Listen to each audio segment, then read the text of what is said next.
대표께서 최근에 연립정부를 얘기하시고 있지 않습니까? 연립정부라는 게 뭐 어떻게 하자는 겁니까? 자, 지금 현재 물론 앞서 있는 문재인 대표는 혹은 우리 더불어민주당이 선거에 이긴다고 하더라도 예. 우리 앞에 놓여 있는 각종 과제, 아까 말씀하신 대로 곳곳에 기득권이 꽉 자리를 잡고 있지 않습니까? 그걸 어떻게든 말하자면 해체해내거나 설득해내거나 양보를 받아내야 됩니다. 네. 그러려면 정치적으로 그만한 정도의 탄탄한 기반이 있어야 되고 그것은 국회에서는 다수를 또 국민들로 하여금 튼튼한 지지층이 필요하지 않습니까? 네. 그런데 우리 야권은 그렇지 않아도 여러 가지 기반이 좁은데 지금 현재 더불어민주당과 국민의당으로 지지층들이 분산되어 있습니다. 네. 네. 그리고 정치적인 세력이라고 할 수 있는 세력들도 분산되어 있고요. 이렇게 해가지고는 저는 결국 다가올 수 있는 어떤 여러 가지 난제들을 풀 수가 없다고 봅니다. 예. 그래서 우리가 공동으로 대한민국을 책임질 수 있는 그림을 그려보자. 예. 그것이 저는 공동 개헌안이고 그 개헌안에 하나하나 합의를 해 들어가다 보면 그러면 우리가 국가를 공동으로 책임질 수도 있는 거 아니냐라는 신뢰가 생길 겁니다. 그렇게 됐을 때 지금 현재 그동안 탄핵을 공동으로 추장해오고 추진해온 야3당이 네. 대한민국에 대한 공동 책임까지 지자라고 합의하자. 그게 야3당 공동 개헌안이고 공동 정부론으로 연계될 거다. 그렇게 주장했죠.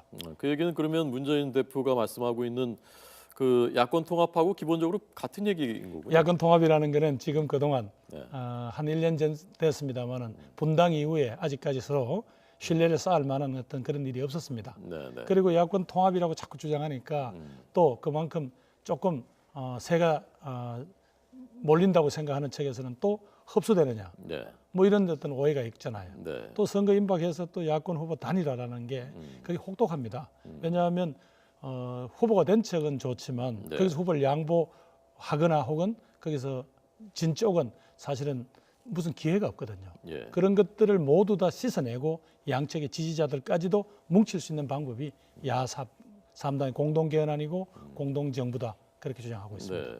근데 국민의당은 지금 친문 세력하고는 어떤 경우에도 연대가 없다라고 공개적으로 여러 번 밝혔고요. 지도부들이. 그리고 문재인 전 대표 쪽에서는 개헌에 대해서는 개헌 보고서에서 개헌 추진한 세력들은 야합한 세력으로 규정해야 된다라고 하는데 그게 지금 가능하겠습니까? 우선 문재인 대표는 입장을 바꾸셨고요. 네. 개헌하겠다. 다만 개헌의 구체적인 내용에까지는 말씀 안 하셨습니다만은 내년 지방선거 때 개헌이 완료될 수 있도록 하겠다는 입장을 밝히셨고요. 네. 그다음에 지금 국민의당 지도부들이 뭐 특히 그 정치인들이 이야기하는 거하고 현재 국민의당을 지지하고 바라보는 국민들의 열정 사이에는 또 약간의 차이가 있을 거라고 봅니다. 네. 그러니까 범야권이 확실하게 이번에 단합을 해서 대한민국 미래에 대한 공동의 그림을 그리고 승리의 전망이 있다면 저는 국민의당의 그런 지도적 정치인들도 생각을 바꿀 수 있다고 생각하는 거고. 네. 예. 김 의원님 생각하시는 개헌은 어떤 방향을 중임제 말씀하시는 겁니까? 아니면 분권 말씀하시는 겁니까? 철저하게 저는 분권입니다. 그러니까 지금 이런 이렇게 난맥이 오게 된 가장 큰 이유가 네. 모든 것이 대통령에게 권력이 쏠려 있습니다. 즉 대통령은 상권 분립이 아니라 대통령이 모든 권한을 갖고 있고 조금씩 많이 권한을 나누는 지역이고요. 네, 예. 그다음에 대통령에 속한 중앙 정부가 모든 것을 움켜쥐고 지방 정부를 사실상 지방자치단체를 사실상 조정하고 혹은 길들일 수 있습니다. 이제는 이 제도를 바꿀 때가 되었다는 거죠. 예, 예. 그래서 분권이라는 철학이 가장 먼저 새 헌법과 그것이 무슨 권력 내용을 나누고 하는 것보다도 가장 중요한 것은 분권이라는 철학이다. 예. 그렇습니다. 그 문제가 사실 그 실현 가능성하고 직결되는 얘기인데 문재인 전 대표 쪽은 지금 1위이고 집권할 가능성이 높다고 생각을 하는데 그것을 나누자라고 하니까 그러니까 거기서 개헌 보고서라는 것이 나온 것이고 물론 문재인 전 대표께서 개헌하자고 말씀하셨다지만은 집권한 다음에 그 다음에 지방선거 때 뭐 하자라는 걸 그게 실현되겠느냐라고 회의적으로 보는 시각들이 많지 않습니까? 이 상황을 누가 만들었습니까? 누가 만들었습니까? 문재인 대표나 더불어민주당이 만든 거 아니죠. 네, 국민들이 30년 만에 도저히 견딜 수 없다.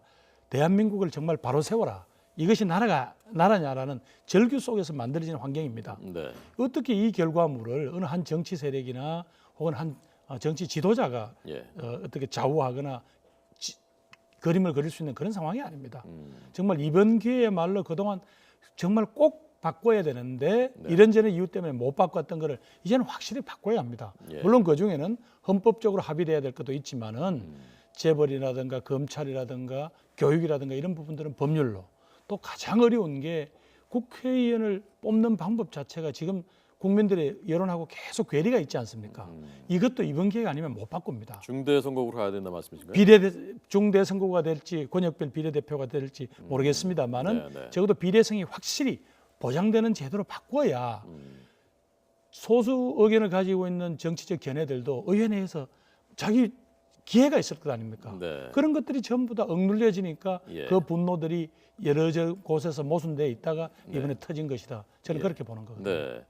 어떤 분들은 문재인 전 대표 쪽에서 그 연립정부 얘기를 안 받을 것을 알고 김 의원님께서 그래서 결별의 명분으로 삼기 위해서 연립정부 얘기하신 거다라는 해석하는 분도 있더라고요. 2달 전에 촛불이 켜지기 전에 누가 이런 상황이 오리라고 생각을 했습니까? 이게 2달 전에 하신 말씀입니다. 아닙니다. 현재 이 상황이 예, 예. 오기 전에도 네. 그래서 저는 그때도 늘 야권이라는 게 같은 플랫폼에서 네. 같은 전망을 가져야 된다고 주장해 왔으니까 예, 예. 그건 조금 저한테 대해서 너무 조금 비하하는 소리 같은데. 알겠습니다.